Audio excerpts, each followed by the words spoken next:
Tyler opens a traditional IRA. Jordan opens a Roth. They both think they made the smarter choice. They're both wrong, because Tyler forgot to count what he'll owe in 30 years, and Jordan forgot to count what she's giving up today. And when you run the real math from start to finish, the answer depends on one number that most people never bother to look up. Let's keep this fair. Tyler and Jordan both earn $75,000 a year. Both are 32 years old. Both plan to retire at 65. Both contribute $6,500 this year, the annual IRA contribution limit. Same income, same age, same investments, same timeline. The only difference is the account they open. Tyler opens a traditional IRA. He contributes $6,500.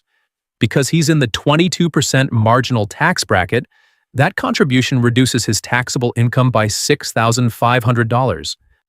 His federal tax bill drops by $1,000 to $430 this year. He feels the benefit immediately. That's $1,430 back in his pocket the year he makes the contribution. He can spend it, invest it, do whatever he wants with it. It feels like found money. Jordan opens a Roth IRA. She contributes the same $6,500. She gets no deduction. Her tax bill doesn't move. She feels nothing.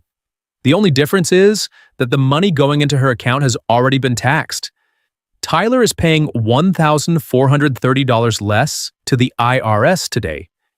Jordan is paying $1,430 more.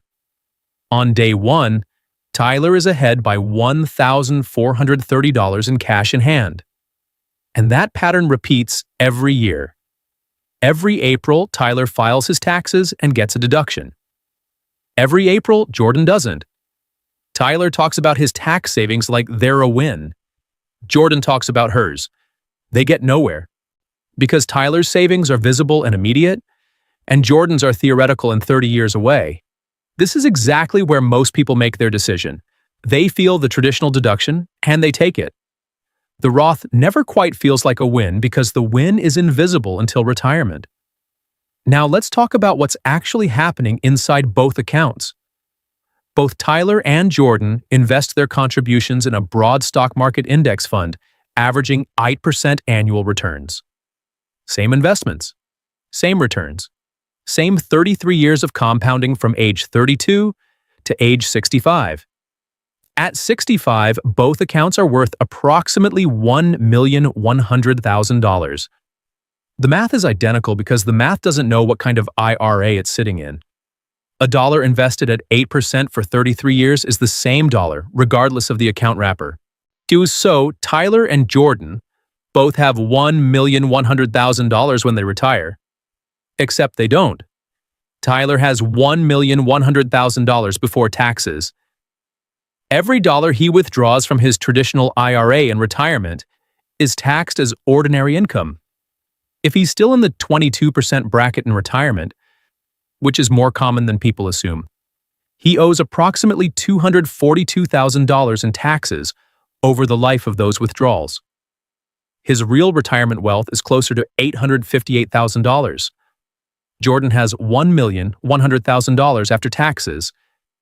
Every dollar she withdraws from her Roth IRA is completely permanently tax-free. The IRS is not invited to that conversation. Her real retirement wealth is $1,100,000. The gap is $242,000. That is not a rounding error. That is a decade of travel. That is multiple years of living expenses. Now that is the difference between a retirement that feels comfortable and one that requires careful rationing, funded or not funded, by one account decision made at age 32. But wait, Tyler had that $1,430 in tax savings every single year. If he actually invested it, which most people don't but assume for a moment he did, what happens to it? $1,430 invested every year at 8% for 33 years grows to approximately $240,000 in a regular taxable brokerage account. But that $240,000 is not tax-sheltered. The growth is subject to capital gains taxes. Dividends are taxed annually along the way. After accounting for those taxes on growth, Tyler's extra pot is worth somewhere between $180,000 and $200,000. Each add that to his after-tax traditional IRA value of $858,000, and Tyler lands somewhere around $1,038,000 to $1,058,000 in total retirement wealth. Jordan still has $1,100,000 in her Roth. Jordan is still ahead by $40,000 to $62,000. And that's the optimistic version for Tyler, the one where he is disciplined enough to invest his tax savings every single year without exception for 33 years. Without that discipline, the gap widens significantly in Jordan's favor. Here's what everyone skips when they argue for the traditional IRA. The deduction feels like winning, but a deduction is not free money, it is deferred money. The IRS is not waiving your taxes, they are scheduling them. Every dollar you put into a traditional IRA is a dollar you will pay taxes on eventually when you pull it out in retirement. Chaya, you are not avoiding the tax. You are pushing it forward and betting that the version of you in retirement is in a lower bracket than the version of you today. Sometimes that bet pays off, but here is what is quietly shifting underneath that assumption. Tax rates in the United States are historically low right now. The Tax Cuts and Jobs Act of 2017 lowered rates across the board. Many of those reductions are temporary. Nobody can tell you exactly what brackets look like in 2045 or 2055, but there is a reasonable case that they are higher, not lower. If Tyler defers taxes at 22% today and pays them at 28% in retirement, he loses the entire mathematical argument for choosing traditional. And then there is the problem nobody mentions when they are 32 years old opening their first retirement account: required minimum distributions. At age 73, the IRS forces you to start withdrawing from your traditional IRA whether you need the money or not. These withdrawals, and called RMDs, are calculated based on your account balance and your remaining life expectancy, and they grow every year as your balance grows. If Tyler's traditional IRA has compounded to $1,100,000, his first RMD is roughly $43,000. That $43,000 lands on top of any Social Security income he receives, on top of any pension, on top of any part-time work. The combined income can push him into a higher bracket than he planned for in retirement, precisely the scenario the traditional IRA is supposed to help him avoid. And the RMDs don't stop. They come every year. They are mandatory. They are taxable. And if Tyler doesn't need the money, if his Social Security and other income already cover his expenses, those RMDs are still taxable events he has no choice about. Jordan has no RMDs ever. Her Roth IRA can sit untouched for the rest of her life. She can pass it to her children. They inherit it tax-free. The account can keep compounding across generations if she doesn't need it. That difference in flexibility is worth something real that doesn't appear in any simple comparison calculator. If I only showed you the downsides of the traditional IRA, I would be doing exactly what every Roth evangelist on the internet does. There are real situations where traditional wins. Not theoretically, definitively. If you are in your peak earning years right now, mid to late career, you genuinely at the top of your income bracket, and you expect a real meaningful spending decrease in retirement, the math tilts toward traditional. Deferring taxes at 32% or 35% today to pay them at 12% or 22% in retirement is a genuine arbitrage. That gap is real money, and the traditional IRA captures it. A dollar saved in taxes today is also worth more than a dollar saved in taxes 30 years from now, because you have 30 years to compound that dollar. If Tyler takes his $1,430 annual tax savings and actually invests in every cent of it, the compounding on that money is real.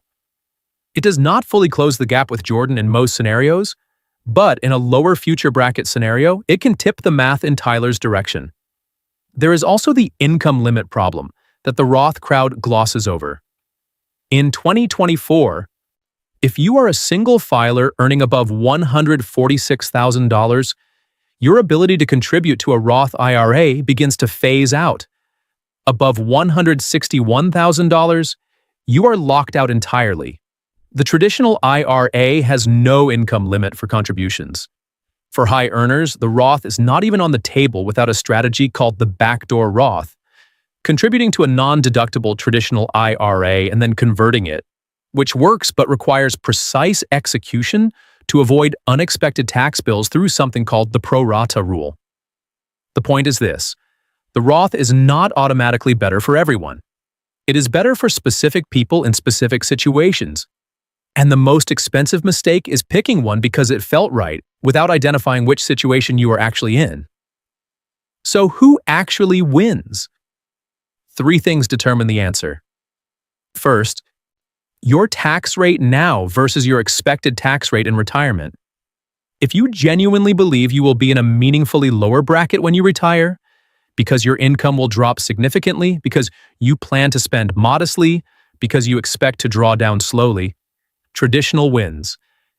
If you are early in your career in a low bracket today and your income is likely to grow, Roth wins. The IRS is your silent business partner in both accounts.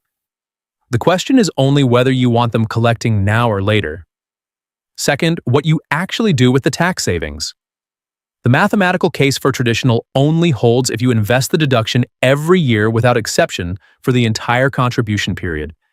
Most people don't. The savings blends into lifestyle, groceries, subscriptions, a nicer dinner, a slightly less painful credit card bill. If that is you, and be honest, the Roth wins by default because the Roth does not give you that choice. The money goes in after tax and compounds untouched.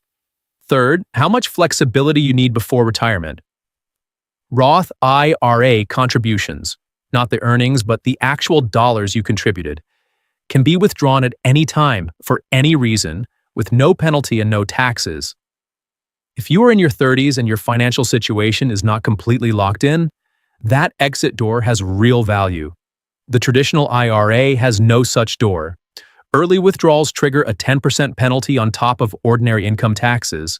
That is not a small cost in a genuine emergency. Tyler and Jordan both made reasonable choices. Neither of them ran a single projection past the contribution date. Neither thought about what their tax bracket would look like at 73 with RMDs hitting, Social Security stacking on top, and a fully funded traditional account forcing taxable distributions they never planned for. They just picked what felt right on April 15th. And in personal finance, what feels right on April 15th and what is right over 33 years are rarely the same thing. The next time someone tells you the traditional IRA is smarter because of the deduction, ask them one question. What tax rate are you assuming when you eventually withdraw? And the next time someone tells you the Roth always wins, ask them one question. Are you actually investing the tax savings you give up every single year without exception? Because the answer that accounts for both is the only answer that matters. New breakdowns drop here regularly, so subscribe if you don't want to miss the next one. And drop the topic you want us to break down next in the comments. We're reading, and the most requested ones are the ones we cover first